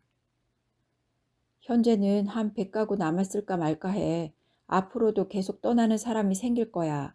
마지막까지 남을 가구는 아마 30가구 아니면 50가구 정도일 거야. 그들은 대부분 장애인 아니면 노인이나 환자들이야. 살아갈 의욕도 희망도 잃은 사람들이야. 지금 당장 먹을 것, 입을 것, 잠잘 곳이 필요한 사람들이라고. 이런 사람들에게 10년이 될지 자식 때이나 이루어질지 모를 임대주택을 위해 싸우자고? 난 못해. 이 사람들은 운동권이 아니야. 그냥 하루 먹고 하루 사는 내일을 모르는 하루살이 인생들이라고. 그러니까 내 말은 원칙을 무너뜨리지 않는 범위 안에서 타협을 하자는 거야. 함께 싸운 사람들이 어쩔 수 없이 몰래 보상금 받고 이사가면 우리는 그들에게 돌을 던졌어. 그들 역시 누구 못지않게 임대주택이라는 원칙에 동의했던 사람들인데 우린 그들을 배신자니 도망자니 하며 죄인 취급을 했다고. 중간에 보상비를 받으면 죄인이고 마지막에 보상비 받으면 죄인이 아래라는 건 말도 안 돼. 어차피 보상비 받을 거면 세대위가 공공연하게 나서서 더 많이 내놓으라고 요구하는 건데 뭐가 안 돼? 보상비를 받으면 명분이 없어져. 그럼 임대주택을 요구할 수 없어. 명분이 뭐 말라 비틀어진 명분? 저 사람들이 들으면 웃겠다. 떡 줄 사람은 생각지도 않는데 김칫국부터 마신다고. 언제 누가 임대주택 준다고 했어? 저 사람들은 한 번도 우리한테 보상비건 임대주택이건 준다고 말한 적 없어. 지금 저 사람들이 하는 말은 이거야. 맞고 나갈래? 아니면 보상비 조금만 받고 나갈래? 우린 이 둘 중에 하나를 고를 수밖에 없는 거라고. 여기에 무슨 명분이 있어? 어차피 조합 측에서 주는 보상비 받고 나가면 되는 거야. 그럼 보상비 올려받고 이사 가자는 거야? 그게 주민들이 바라는 거라면 그래야지. 그럼 지금까지 임대주택 어쩌고 한 건 다 뭐야? 그건 변함이 없어. 어디에 살든 빈민 주거권을 위해 임대주택 요구 투쟁을 계속할 거야. 그래서 서울지역 빈민연합회를 만든 거 아니야? 앞으로는 할 거면서 지금은 왜 못하겠다는 거야? 이 벽창호야, 그건 당장 될 일이 아니니까. 주민들이 요구하는 건 지금 당장 어떻게 할 거냐야. 내년이나 10년 뒤가 아니라 바로 지금 당장 여기서 나가면 어떻게 살 거냐 이거야. 토론은 자꾸만 제자리를 맴돌았다. 답답했다. 보배도 대안이 없기는 마찬가지면서 우기기만 하는 것 같았다. 말을 하면 할수록 의만 상할 것 같았다. 지금은 단결이 최고야. 한 명이라도 이탈하지 않고 단합해야 돼. 배신자니 뭐니 의가 갈려서 뿔뿔이 흩어지면 패배감만 커져. 혼자 해결할 거면 뭐하러 같이 싸웠냐. 그러면서 후회할 거라고. 그럼 앞으로 더 큰 싸움을 할 수 없어. 지금 이 철거 싸움이 끝이 아니라는 것. 다음 싸움을 기약하면서 주민들을 단합시키자는 거야. 세대의 차원에서 해결하면 혼자 해결하는 것보다 더 이익이라는 걸 믿게 해주자는 거야. 그러면 주민들도 과연 단결이 최고구나 하면서 자신감을 가질 거 아니야? 그러면 앞으로 이사 간 다음에도 단결해서 임대주택 싸움을 할 수 있지 않겠어? 보배가 말을 가로채며 끼어들었다. 그게 바로 기회주의라는 거야. 현실이니 대중의 요구니 하는 건 다 핑계고 변명이야. 사실은 싸우는 게 무섭고 싫은 거지. 돈 더 많이 받고 싶고 편하고 싶은 거 아니야? 적당히 싸우다 보상비나 타고 나가자 그거지. 핑계는 그럴듯하지만 그게 다 기만이란 말이야. 그런 달콤한 변명에 속아 넘어가니까 결국 없는 사람들은 맨날 맞고 당하고 지면서 사는 거라고. 그때처럼 보배의 얼굴이 아주 낯설고 멀게 느껴진 적이 없었다. 우리가 언제 어디서부터서 맞서고 대립하고 갈등하게 되었을까? 우리 사이엔 본질적으로 다른 건 하나도 없다고 믿었는데, 우린 하나라고 철석같이 믿었는데, 나는 반박하고 설득하고 싶었지만 그럴 만한 표현력이 없었다. 답답했다. 기가 막혀서 대답도 못하고 머뭇거리는 내 가슴에 비수가 꽂혔다. 설마 했는데 정말 너 변했구나. 고무줄을 세게 당겼다가 놓으면 팅 하며 무서운 속도로 제자리로 돌아가는 듯 순간적으로 나는 처음 보배를 만났을 때의 나로 돌아가고 말았다. 잘난 척하지 마. 없는 사람이 어떻게 사는지 네가 알기나 해? 좆도 모르는 게. 드디어 본성이 나오는구나. 그래, 이게 내 본성이다. 어쩔래? 눈물이 핑 돌았다. 가슴이 찢어질 듯 아팠다. 그날 밤 이후 우리는 만나지 못했다. 잘 가, 잘 있어 라는 한마디 인사말도 없이 돌아선 것이 그대로 끝이 되어버렸다. 나는 밤새도록 이불을 뒤집어 쓰고 울었다. 그날의 대화를 곱씹고 또 곱씹었다. 어떻게 보배가 나에게 그런 말을 할 수 있을까? 내가 변했다니. 오히려 변한 건 보배였다. 보배는 날 의심하고 있었다. 그 불신이 얼마나 나에게 깊은 상처를 안겨주었는지 보배는 모를 것이다. 친구에게 불신당한 내가 무슨 낯짝으로 사람들 앞에 설 것인가. 이것저것 괴롭고 다 잊고 싶었다. 나는 집안에 틀어박혀 밥도 먹지 않고 아무와도 이야기하지 않았다. 그날 밤이 우리의 마지막이 될 줄이야. 보배만 생각하면 그리움과 미움이 엇갈렸다. 보상비고 임대주택이고 다 귀찮았다. 친구를 잃었는데, 나를 사랑해주고 나를 지켜봐주는 친구를 잃었는데 몇백만 원 보상비를 타는 게 무슨 소용인가. 그래서 세대의 사무실과는 아예 발길을 끊었고 놀이방도 찾지 않았다. 동네 문제는 저만치 팽개쳤다. 다시 팥줄부 일을 나갔지만 돈을 버는 것도 다 부질없기는 마찬가지였다. 마음이 지옥이 되니까 듣고 보는 모든 세상이 다 지옥으로 변했다. 살맛이 안 났다. 재미가 없었다. 핸드폰 벨소리에 기억이 멈췄다. 엄마, 나야 진이. 엄마 지금 어딨어? 나?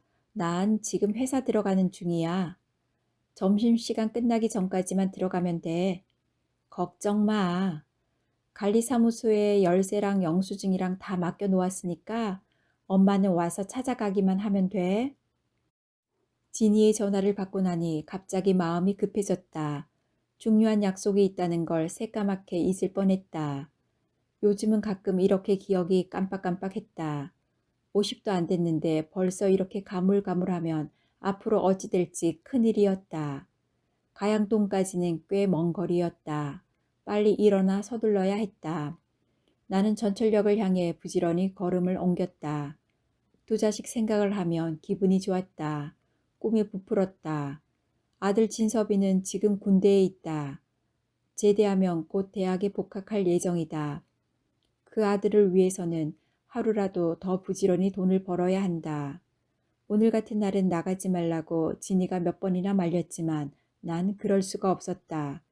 몸성할 때 한 푼이라도 더 벌어두고 싶어서였다. 큰딸 진이는 상고를 졸업하자마자 김포공항에 취직을 했다.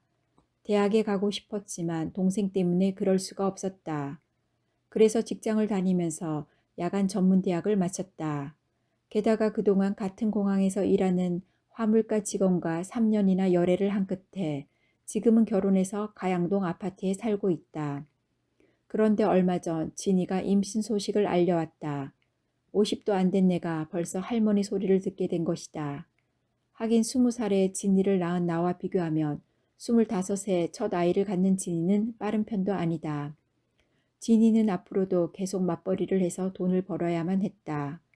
그러려면 누군가 확실하게 아이를 맡아주어야만 했다. 나는 망설였다. 하지만 남의 집 다니면서 온갖 꾸준일을 도맡아 해주면서 외손주를 외면한 데서야 말이 되나. 내가 맡아 기르겠다고 승낙하자 진이는 대신 자기가 복학하는 동생이 뒤를 봐주겠노라고 나섰다. 그런데 문제가 하나 있었다. 진이와 내가 사는 동네가 너무 멀리 떨어져 있다는 점이었다. 때마침 진이가 같은 단지 안에 있는 임대 아파트 이야기를 꺼냈다. 믿져야 본전이니까 한번 신청해보자는 것이었다. 하지만 임대 아파트는 경쟁이 치열했다. 수요에 비해 공급이 달리는 관계로 항상 신청자가 밀려 있었다. 그런데 때마침 운 좋게도 사위의 직장 친구 하나가 임대 아파트에서 퇴거한다는 정보를 입수하게 되었다. 그래서 곧장 신청서를 내고 자격 심사 결과 입주 허락이 떨어졌다. 이사하려면 아직 며칠 남았지만 전 입주자와 이사 가는 날이 마침 오늘이어서 인수인계도 할 겸 열쇠도 받을 겸 겸사겸사 찾아가기로 한 것이다. 40여 년 동안 정부치고 살면서 온갖 풍파를 겪어온 근거지를 떠난다고 생각하니 새삼 가슴 한켠이 서늘해 왔다. 앞으로는 남쪽으로는 발길을 옮길 기회가 없을지도 모른다는 생각에 더욱 그랬다. 특히 당동에는 일부러가 아니면 찾아올 일이 없을 것이다. 어쩌면 오늘이 마지막이 될지도 모른다는 예감이 들자 당동 산 1번지에 대한 기억이 더욱 새롭게 다가왔다. 임대 아파트 입주 허가가 난 날 이상하게 마음이 착잡했다. 그토록 목이 터지게 외치던 임대 아파트에 마침내 나도 들어가 살게 되었다는 기쁨보다는 그 옛날 임대 아파트를 달라고 외치던 투쟁의 나날들이 선명하게 떠올라 만감이 교차했다. 아직도 상처에서는 피를 흘리고 두드려 맞고 쫓겨다니던 아픔들이 생생하게 느껴졌다. 20년 전만 해도 임대 아파트는 이루어질 수 없는 우리들의 꿈이었다. 아득히 멀게만 느껴지던 불가능한 꿈이었다. 그런데 지금 그 꿈이 현실이 되어 눈앞에 드러났다. 한때 나는 보배에게 현실이었고 보배는 나에게 꿈이었다. 그러나 꿈과 현실은 평행선을 따라 달리다가 끝내 떠나버렸다. 꿈은 꿈으로만 떠나고 현실은 현실로만 남았다. 하지만 20년이 지난 지금 꿈과 현실은 뒤바뀌었다. 아니, 하나가 되었다. 현실이 꿈이 되고 꿈이 현실이 되었다. 그러고 보면 나는 보배에게 현실이자 꿈이었고 보배는 나에게 꿈이자 현실이었다. 이제는 알 것 같다. 산다는 건 꿈과 현실을 함께 엮어나가는 것이다. 대통령 선거가 끝나자 동네는 급속도로 파장 분위기로 접어들었다. 보상비를 놓고 동네 안은 벌집 쑤신 듯 시끄러워졌다. 선대위는 보상비 300만 원에 합의할 것인가 말 것인가를 놓고 주민총회를 열었다. 나에게도 총회에 참석하라는 연락이 왔다. 총무는 총회에서 선출되었으므로 사임할 때 역시 총회에서 공식적인 절차를 밟아야 한다는 것이었다. 주민들 앞에서 총무 사임을 공식화하면 남편은 절대 내 이름을 팔고 다니며 사기를 칠 수 없을 거란 생각이 들었다. 나는 주민총회가 열리는 놀이터로 향했다. 그러나 참석자는 얼마 되지 않았다. 겨우 50여 명 남짓이었다. 나는 총무로서 마지막 사의를 보기 위해 연단으로 올라갔다. 새 총무를 뽑는 절차에 들어가려 했지만 분위기가 어수선하고 집중이 되지 않아 통 진행이 되지 않았다. 한쪽에서 비리 의혹을 밝히라는 성난 목소리가 여기저기서 터져나오면 다른 한쪽에서는 이에 맞서 세대의 임원들과 통반장 아줌마들이 한꺼번에 들고 일어나 총회를 방해하지 말라고 악을 썼다. 분위기는 점점 험악해져 갔다. 그때였다. 여기저기 군중들 속에서 종이다발들이 공중으로 솟구쳐 올랐다. 그리고 흰 종이가 눈송이처럼 사람들 머리 위로 나풀나풀 휘날렸다. 사람들은 종이를 줍기 위해 이리저리 뛰어다녔다. 그 통의 총회장은 순식간에 아수라장으로 변했다. 주민 여러분, 우리는 지금 동네 안에 떠도는 갖가지 소문의 진상을 알고자 합니다. 세대위가 진정으로 민주적인 주민들을 위한 세대이라면 모름지기 간부와 임원들은 우리가 알고자 하는 의혹에 대한 대답부터 해야 한다고 믿습니다. 그 밑에는 7가지 의혹이라는 제목 아래 상세한 의혹 내용이 적혀 있었다. 놀랍게도 남편에 관한 의혹도 들어있었다. 얼굴이 화끈거렸다. 누가 이런 걸 썼지? 나는 사방을 두리번거렸다. 그러나 보배의 얼굴은 어디에도 보이지 않았다. 그때 언제 나타났는지 남편의 숨소리가 바로 코앞에서 씩씩거렸다. 남편은 다짜고짜 따귀를 철썩 갈기고는 우악스럽게 내 팔목을 잡아 끌고는 연단을 내려왔다. 사람들 앞에서 망신 아닌 창피를 당하고 집으로 끌려온 나는 그날 밤 잠을 이룰 수가 없었다. 보배를 만나러 가고 싶었지만 남편은 그날따라 외출도 않고 내 옆을 지키고 앉아 텔레비전만 노려보았다. 다음 날 아침 나는 여느 때처럼 팥줄부 일을 하러 나갔다.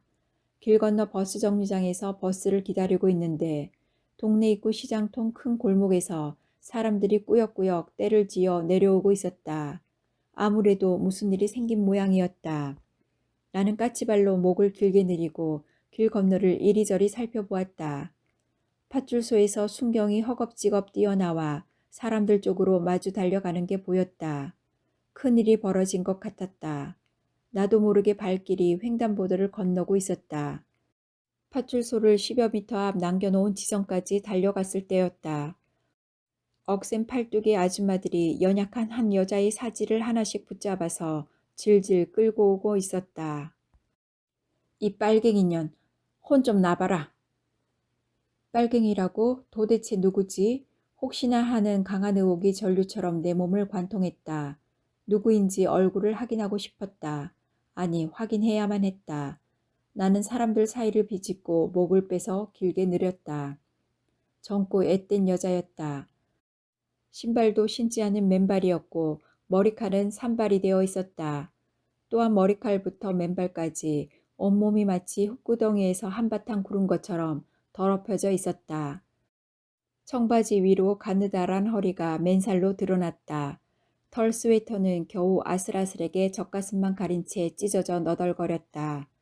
몰려든 사람들의 다리가 어지럽게 엇갈리는 사이사이로 언뜻 여자의 얼굴이 드러났다. 하지만 얼굴이 보일 듯 말 듯 흔들리는 바람에 누군지 알 수가 없었다. 조바심이 났다. 비켜요, 비켜! 나는 온 힘을 다해 군중을 헤치고 앞으로 나아갔다. 마침내 여자의 창백한 얼굴 전체가 시야 안으로 들어왔다. 그 얼굴을 확인한 순간 나는 더 이상 앞으로 나아가지 못한 채 그 자리에 우뚝 멈춰서고 말았다. 보배였다. 안 돼! 나는 악을 쓰듯 소리쳤다. 보배와 말다툼 아닌 말다툼을 벌인 일도 보배에게 맺힌 서운함과 배신감도 다 새까맣게 잊은 채 나는 보배를 잡기 위해 두 팔을 앞으로 내밀었다. 그러나 웬일인지 내 두 다리와 몸뚱이는 제자리에 못 박힌 듯 멈춰 있었다. 내가 잠시 주춤하는 사이에 군중들이 떠밀려 오는 바람에 나는 더 이상 앞으로 나갈 수가 없었던 것이다. 핏발선 군중들은 거대한 홍수처럼 내 몸을 휩쓸어 단번에 넘어뜨릴 듯한 기세였다. 나는 물에 빠진 사람처럼 계속 두 팔을 앞으로 내밀고 허우적거렸다. 보배의 눈물 자국이 선명하게 남아있는 얼굴이 계속 떠올라 참을 수가 없었다. 하지만 움직이지 않았음에도 나는 군중에 떠밀려 팥줄소 앞까지 저절로 밀려갔다. 팥줄소 앞은 그야말로 인산인해였다. 송곳 하나 들이밀 틈도 없었다. 순경들은 만약의 사태에 대비하여 계속 호루라기를 불면서 군중들을 해산하느라 진땀을 흘렸다. 하지만 순경 두어 명으로는 감당하기 힘들었다. 한 순경은 삑삑 계속 호루라기를 불어댔고 또 한 순경은 메가폰을 들고 계속 경고를 보냈다. 거기 위험해요. 뒤로 물러서세요.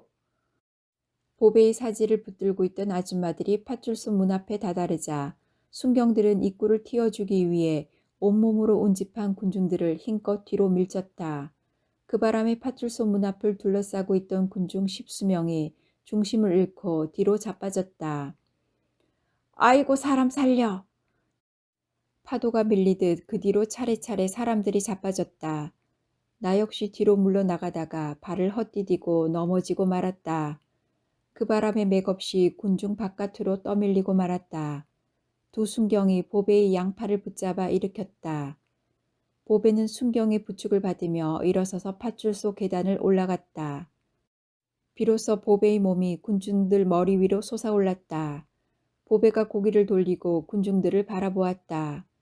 그 순간 나는 보배의 눈이 누군가를 애타게 찾고 있는 것 같은 착각을 느꼈다. 보배야! 나는 악을 쓰며 군중 속으로 몸을 던졌다. 하지만 내가 몸부림치면 칠수록 내 몸은 군중 속으로 파고들기는커녕 더욱 군중 밖으로 계속 밀려나왔다. 안 돼! 안 돼! 도저히 군중의 틈을 비집고 들어갈 수가 없었다. 내 몸을 던져 보배를 구해주고 싶었다. 막아주고 싶었다. 내 몸이 그들의 발 아래 짓밟히더라도 친구를 위해서라면 그랬어야만 했다. 그런데 나는 그러지 못했다. 나는 군중을 향해 계속 육탄 공격을 퍼부었지만 군중들의 단단한 포위망은 뚫리지 않았다. 나는 발만 동동 구르며 보배의 이름만을 외쳐 부를 수밖에 없었다. 마침내 보배는 팥줄소 안으로 사라져 버렸다. 더 이상 보배의 모습은 보이지 않았다. 나는 팥줄소 앞에 쪼그리고 앉았다. 다리가 후들거려서 도저히 서 있을 수가 없었다. 주위에서 사람들이 귓속말로 수근거리는 소리가 들렸다. 사람들이 나누는 대화를 통해서 나는 비로소 보배가 어떻게 팥줄소까지 끌려오게 되었는지 그 경위를 들을 수 있었다.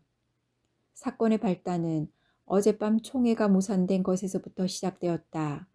세대의 임원들은 자신들의 결백을 밝혀야 한다고 목청을 높였다. 그리하여 자신들에게 비리 의혹을 뒤집어 씌운 유인물을 만들어 뿌린 장본인이 누구인지 탐문하기 시작했다. 놀이방이 가장 유력한 혐의자로 떠올랐다. 다음 날 이른 아침 임원들은 몇몇 극성스럽고 우람한 아줌마들을 데리고 놀이방으로 쳐들어갔다. 그리고 집안을 쑥대밭으로 만들어 놓고 구석구석을 이잡듯 뒤진 끝에 마침내 그들이 찾고자 했던 증거물을 발견했다. 총회에 뿌려진 유인물과 똑같은 타이프 원지가 나온 것이다. 정말 그 증거물이 놀이방에서 나왔는지 아니면 그들이 가져다 놓고 거기서 나왔다고 거짓말을 한 것인지는 모를 일이다. 어쨌든 명백한 증거물이 나온 이상 놀이방은 이제 빠져나갈 구멍이 없게 되었다. 그런데 사건은 거기서 끝나지 않았다. 놀이방 다락에 숨겨져 있던 라면 박스 안에는 운동권 학생들이 만든 유인물들이 가득했다. 뿐만 아니라 대남 선전 삐라까지 나왔다. 산동네에서는 흔히 볼 수 있는 것들이었다. 그 삐라를 주어서 경찰에 신고하면 푸짐한 상품을 탄다고 해서 아이들은 그걸 쥐어다 학교나 파출소로 들고 갔다. 개중에 있는 놀이방에 들고 와 신고하는 애들도 있었다. 보배가 왜 그걸 파출소에 신고하지 않고 갖고 있었는지는 모른다. 어쨌든 그 삐라가 박스 안에서 나온 것이 화근이었다. 사건은 순식간에 일파만파로 퍼져나간 순식간에 태풍의 해오리로 변했다. 주민들은 보배를 죄인처럼 바닥에 꿇어앉히고 닥달하듯 문초하기 시작했다. 세대일을 이간질시킨 목적이 뭐냐? 누구의 사주를 받고 그런 유인물을 만들었느냐? 마치 경찰처럼 협박하고 을러대며 취조했다. 보배는 공포와 두려움으로 온몸을 사시나무 떨듯 바들바들 떨었다. 그걸 바라보면서 주민들의 분노는 점점 더 거세졌다. 한 줌도 안 되는 저 연약한 몸뚱이로 감히 수백 명 주민들의 생존권을 쥐었다 놨다 하며 흔들었다니 주민들의 분노는 기름을 부은 것처럼 점점 더 뜨겁게 불타올랐다. 처음에 삿대질로 시작하다가 나중에 보배의 몸뚱이를 이리 밀고 저리 당기는 사이에 점차 흥분이 점점 고조되어 극기야 야수로 돌변하였다. 머리칼을 잡아당기는가 하면 따귀를 때리고 옷을 잡아 찢었다. 보배가 겁에 질려 떨면 떨수록 주민들은 피를 본 살인자처럼 가하게 쾌감에 몸을 떨면서 공포에 떠는 희생물을 향해 더욱더 집단적 폭력으로 변해 제어할 수 없는 상태로 접어들었다. 마침내 그들은 보배를 땅바닥에 밀어 쓰러뜨리고 발로 짓밟았다. 보배는 저항은커녕 한마디 비명도 지르지 못했다. 이미 혼절해버린 상태여서 고통이나 공포를 느낄 의식조차 없었다. 구경꾼들이 장사진을 치며 둘러쌌다. 그러나 아무도 선뜻 나서서 말리지 않았다. 보배를 알고 있는 어린 아이들의 울음소리만이 간혹 들렸다. 그러나 빨갱이 년이라는 말 한마디에 그 가느다란 울음소리마저 잦아들었다. 희생물이 침묵 속에서 미동도 않자 주민들은 긴장했다. 혹시 죽은 건 아닌가 겁이 났다. 누군가에게 이 책임을 떠넘겨야만 했다. 그때 그들의 머릿속에 경찰이 떠올랐다. 이렇게 하여 보배는 만신창이의 몸으로 경찰서에 연행된 것이다. 백주 대낮에 서울 시내 한복판에서 수많은 사람들이 빙 둘러서서 듣고 보는 가운데 어떻게 이런 린치 사건이 벌어질 수 있단 말인가. 나는 듣고 있으면서도 내 두 귀를 믿을 수 없었다. 보고 있으면서도 내 두 눈을 믿을 수 없었다. 사건의 내막을 반기동량으로 들으면서 내 눈에서는 쉴 새 없이 눈물이 쏟아졌다. 보배가 그런 끔찍한 비극을 당하는 동안 난 무엇을 하고 있었단 말인가. 보배를 원망하고 미워하지 않았던가.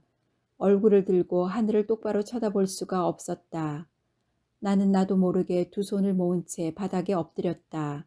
한 번도 기도를 드린 적이 없어서 기도할 줄 몰랐지만 나는 그냥 빌고 또 빌었다. 나를 용서하고 그들도 용서해 달라고 빌었다. 그 순간 예수가 자신을 십자가에 매단 사람들을 용서해 달라고 빌었다는 성경이 떠올랐다. 나 역시 주민들을 대신해서 용서를 빌고 싶었다. 그들과 나도 다를 게 없었다. 그들이 보배에게 집단 폭력을 행사할 때 난 몸을 던져 말리지 않았다. 비겁하게 외면하고 도망쳤다. 너무나 부끄럽고 수치스러워서 차마 얼굴을 들고 하늘을 똑바로 쳐다볼 수가 없었다. 동네엔 별별 흉흉한 소문이 다 떠돌았다.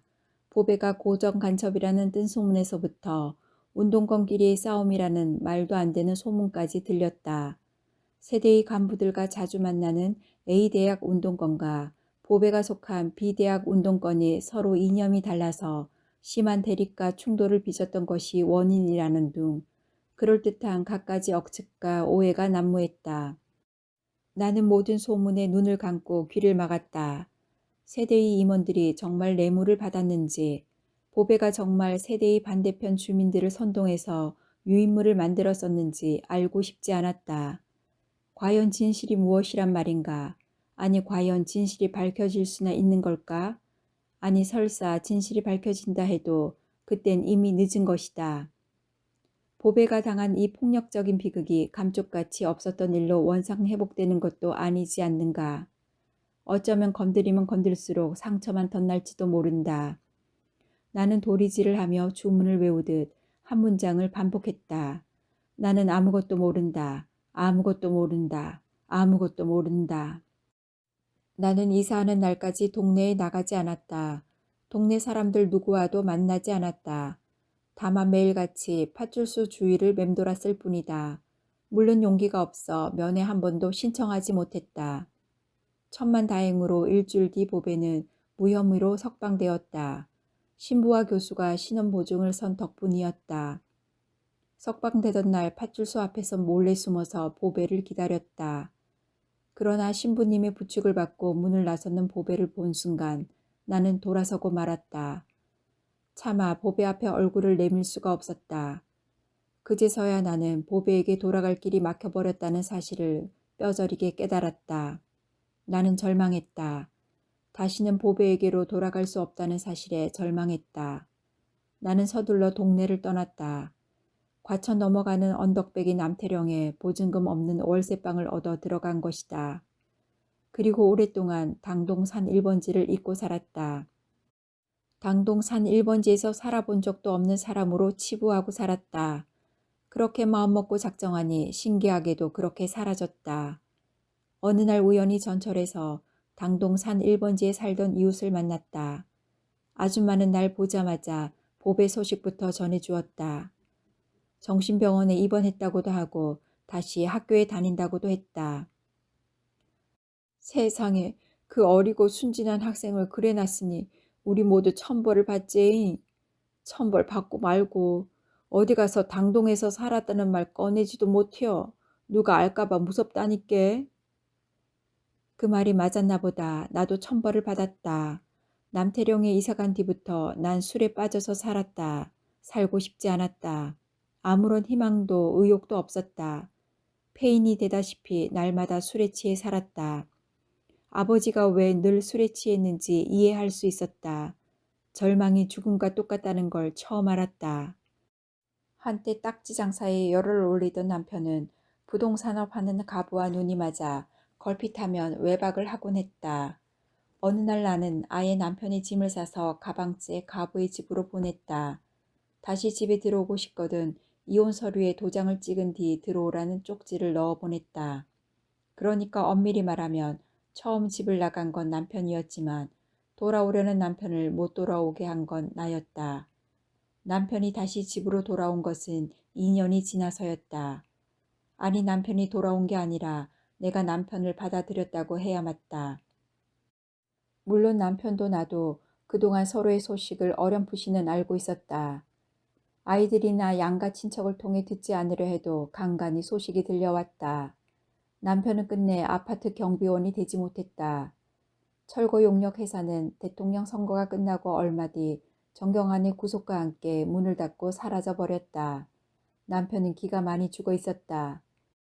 폐산병처럼 고개를 숙인 남편을 바라보면서 측은한 마음이 들었다. 사실 남편을 다시 받아들인 것은 죽고 싶지 않아서였다. 살고 싶었다. 그런데 살려면 살아야 할 목적과 이유가 있어야 했다. 그때 성강처럼 둘째 아이를 갖고 싶다는 생각이 들었다.